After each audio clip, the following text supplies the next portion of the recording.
मधु के पति विक्रम ने कोविड के दौरान अपनी नौकरी खो दी थी। जब वे दोनों संघर्ष कर रहे थे, मधु, जो सिलाई जानती है, ने घर से एक छोटा व्यवसाय शुरू करने का फैसला किया। और अब अपने पति की मदद से मधु एक नैनो उद्यमी बन गई हैं और एक दर्जी की दुकान की मालिक हैं।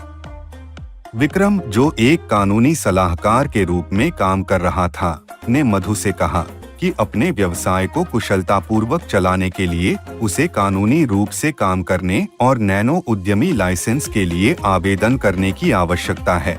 नैनो उद्यमी लाइसेंस क्या है और यह क्यों आवश्यक है? भारत में व्यवसायों को कानूनी रूप से संचालित करने के लिए विभिन्न लाइसेंस और परमिट प्राप्त करने होंगे। यहाँ कुछ कारण बताए गए हैं कि भारत के लिए व्यवसाय लाइसेंस और परमिट क्यों आवश्यक हैं। कानूनों और विनियमों का अनुपालन, सार्वजनिक स्वास्थ्य और सुरक्षा, पर्यावरण संरक्षण, टैक्स अनुपालन, कानूनी सुरक्षा, ग्राहकों के साथ विश्वास बनाना। मुझे ये सब नहीं पता था। तो क्या व्यवसाय लाइसेंस के आवेदन करने के लिए भी कोई पात्रता मानदंड है? भारत में व्यवसाय लाइसेंस के आवेदन करने के लिए पात्रता मानदंड आपके लिए आवश्यक व्यवसाय लाइसेंस या परमिट के प्रकार के आधार पर भिन्न भिन्न होते हैं। आयु कम से कम 18 वर्ष होनी चाहिए। कानूनी स्थिति में कानूनी रूप से मान्यता प्राप्त व्यावसायिक इकाई होनी चाहिए। भारत में व्यवसाय लाइसेंस के लिए आवेदन करने के लिए वैध वीजा वाला भारतीय नागरिक या विदेशी नागरिक। कुछ व्यवसाय लाइसेंसों के लिए विशिष्ट शैक्षणिक योग्यता की आवश्यकता होती है। कुछ व्यवसाय लाइसेंस के लिए आवेदक को संबंधित क्षेत्र में पूर्व अनुभव की आवश्यकता होती है। कुछ व्यवसाय लाइसेंसों के लिए आवेदक को वित्तीय स्थिरता प्रदर्शित करने की आवश्यकता होती है। विक्रम, मैं नैनो उद्यमी लाइसेंस के लिए कैसे आवेदन कर सकती हूँ? व्यापार पंजीकरण।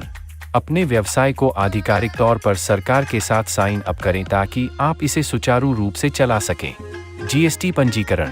40 लाख या कुछ राज्यों के लिए 20 लाख रुपए से अधिक वार्षिक टर्नओवर वाला प्रत्येक व्यवसाय को जीएसटी के लिए पंजीकरण कराना होगा। Trade licence. ऐसे व्यवसायों के लिए ट्रेड लाइसेंस की आवश्यकता होती है जिनमें व्यापार या वाणिज्य शामिल होता है, जैसे दुकानें, रेस्तरां और अन्य प्रतिष्ठान। एमएसएमई पंजीकरण। उद्यम पंजीकरण। सूक्ष्म, लघु और मध्यम उद्यम एमएसएमई विभिन्न लाभ और सब्सिडी का लाभ उठाने के लिए एमएसएमई अधिनियम के तहत पंजीकरण प्राप्त कर सकते हैं। दुकानें एवं प्रतिष्ठान लाइसेंस। भौतिक प्रतिष्ठान वाले सभी व्यवसाय, जैसे दुकानें, कार्यालय और अन्य वाणिज्यिक प्रतिष्ठान, को संबंधित राज्य दुकानें और स्थापना अधिनियम के तहत पंजीकृत होना चाहिए। व्यावसायिक कर पंजीकरण। कुछ राज्यों में कर्मचारियों वाले व्यवसायों को पेशेवर कर पंजीकरण प्राप्त करना होगा और पेशेवर कर का भुगतान करना होगा। आयात निर्यात कोड आईईसी। सामान आयात या निर्यात करने वाले व्यवसायों को विदेश व्यापार महानिदेशालय से आईईसी की आवश्यकता होती है। गुमाश्ता पंजीयन। यदि आप महाराष्ट्र के निवासी हैं या महाराष्ट्र में कोई नया व्यवसाय शुरू करने के लिए उद्यमी को गुमाश्ता लाइसेंस प्राप्त करना होगा। अन्य पंजीकरण और लाइसेंस। कुछ व्यवसाय जो वित्तीय सेवाओं, बीमा, रक्षा संबंधित सेवाओं, प्रसारण सेवाओं आदि से निपटते हैं या प्रदान करते हैं, उन्हें भारतीय रिजर्व बैंक, IRDAI इत्यादि जैसी एजेंसियों से नियामक अनुमति की आवश्यकता होगी। व्यवसाय लाइसेंस प्राप्त करने की प्रक्रिया व्यवसाय के प्रकार, उसके स्थान, उसके आकार और उसकी प्रकृति पर निर्भर करती है। धन्यवाद विक्रम। मैं तुरंत लाइसेंस प्राप्त करने की प्रक्रिया शुरू करूंगी।